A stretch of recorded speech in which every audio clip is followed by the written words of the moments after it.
Trump set to rally any moment now in Billings, Montana. Now, remember earlier today, he was in North Dakota, laid out his plan for American energy independence. He also celebrated hitting that magic number, 137. I also want to thank the delegates because I was coming out of my building this morning and there was a big news flash that Donald Trump had won the nomination. So North Dakota brought us over the line, folks, and I will always remember that. I will always remember that. You remember how much we grapple with that number, right? 1237, seared into our minds for so long. Will Donald Trump officially securing that number the delegates needed to become the official Republican nominee? In the meantime, though, President Obama, he doesn't seem too excited. He actually argued in a speech today that foreign leaders are, quote, rattled by the successful campaign of Donald Trump, saying, well, Trump actually thought it was a good thing. Take a listen. But they're rattled by him. And for good reason, because a lot of the proposals that he's made display either ignorance of world affairs or a cavalier attitude. That's good. Is that right? That's good. I love that word. He used the bad word because he knows nothing about business. When you rattle someone, that's good, because many of the world, as you know, many of the countries in our world, a beautiful world, have been absolutely abusing us and taking advantage of us. So if they're rattled in a friendly way, we're going to have great relationships with these countries. But if they're rattled in a friendly way, that's a good thing, John, not a bad thing. Joining us now to discuss Christian Whiten, Kathy Taylor, and advisor to the Trump campaign, Steve Rogers. I want to go to you first, Christian. You're our foreign policy go-to guy. Of course, Donald Trump's version of rattled, he said in a good way, was not what President Obama was saying. But isn't it time that we shook up the world leaders to a certain degree? I mean, I think everyone agrees that our standing in the world has dropped precipitously. Our standing has, and we have two administrations now, one from each party, that have had fundamentally failed foreign policies, both toward the Middle East, toward China, toward Russia. So really, Obama doesn't have a lot to stand on here. And to the extent you can have Obama criticizing you, and after all, that's what he does best. He started his administration complaining abroad America, and that's how he'll finish it in Hiroshima in the next couple of days. To the extent that you can have this guy attacking you actually helps your candidacy, I think it helps Trump. Kathy, now, where's your position on this? Because world leaders have expressed a tremendous amount of worry or misgivings with respect, including allies of ours. In fact, I think the biggest world leader who's the biggest champion of Donald Trump would be Vladimir Putin. Some people say that in and of itself is a yellow flag. Right. Well, look, where the president's right is that some may feel rattled. Where he's wrong is that it's a problem. And world leaders are a little bit like financial markets. They like consistency and certainty, and that's never been Trump's thing, and that's okay. As Americans feel that we're weaker in the world, they're looking for someone to change that. But do they like the consistency of the idea that we actually we have a president who made no bones about the fact that he doesn't like war, that he took great pleasure in taking a bow for getting us out of conflict when we probably should have been there to secure the peace. So. Do they like it because President Obama has done such a terrible job with respect to foreign policy? He's had no foreign policy. I mean, it's such a terrible job, there is none. And that's the worst kind, right? That's just defeatist and apologist.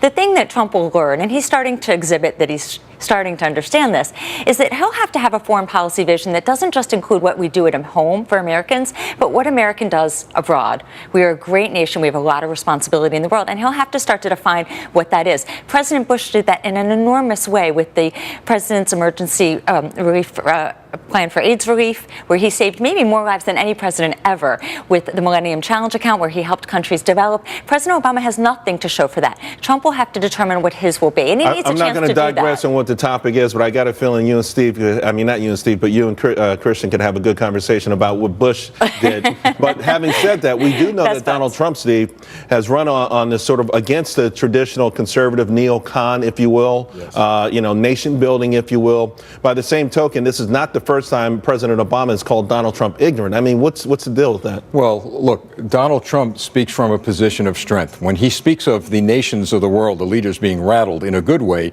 they're now thinking that there's going to be a president in the White House who's going to speak from a position of strength.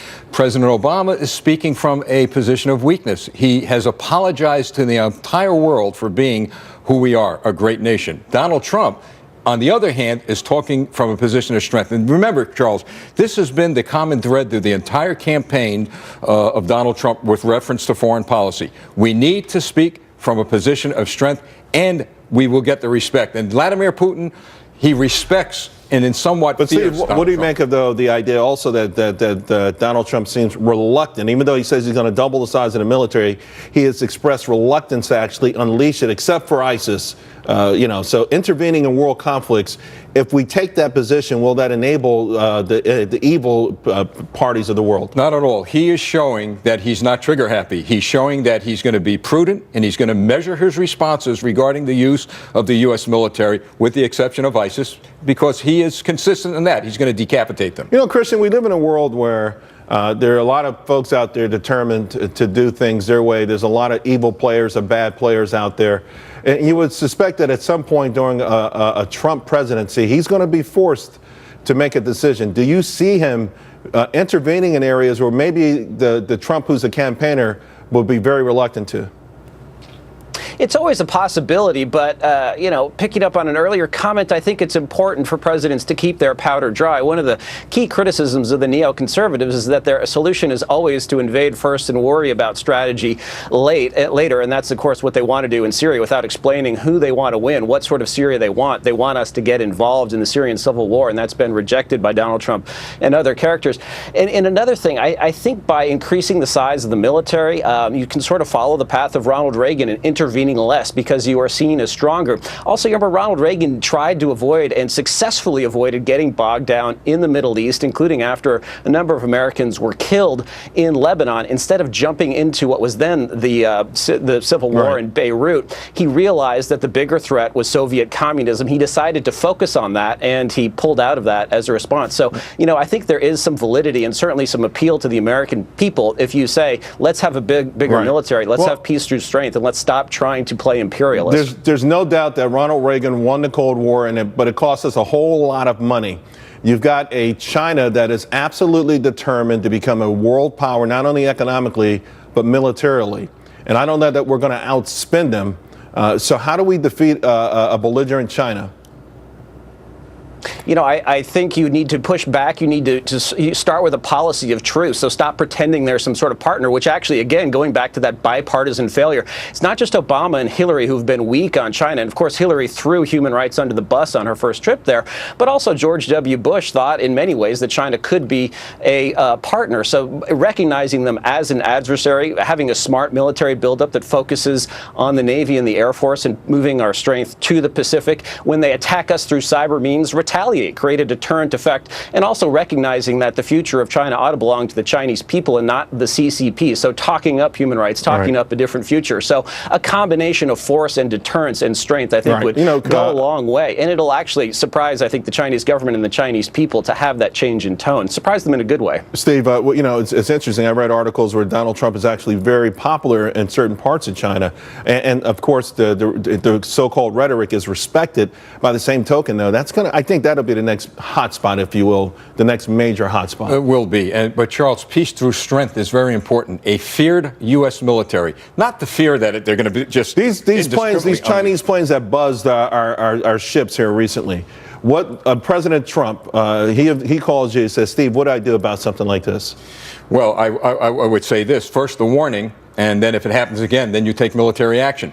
And that's what they respect and they fear, that he is actually going to take action to protect our national security. The Iranian situation where our ship was taken into the Iranian ports, that would have never happened under Trump. The fact of the matter is, when you have a president that is willing to use his military power for the purpose of peace, they're going to respect it. But Trump's going to have to be careful because you can't have your cake and eat it too. You can be strong and have people respect you and fear you, but they're not going to do that if you don't like to intervene. And so he's going to have to find that balance. And I disagree with Christian. You can't draw a line in the sand. President Bush made a lot of progress with the Chinese on level playing field and economic cooperation that helps. We're talking about the future, so let's not go back too many presidents. But the bottom line, though, is I think we all agree at some point President Trump would be tested, and it's going to be interesting. But I do also think everyone agrees it's about time we get a lot stronger with respect to how we're treated and respected or lack of respect in the world. Thanks a lot, guys. Absolutely. Thank you, coming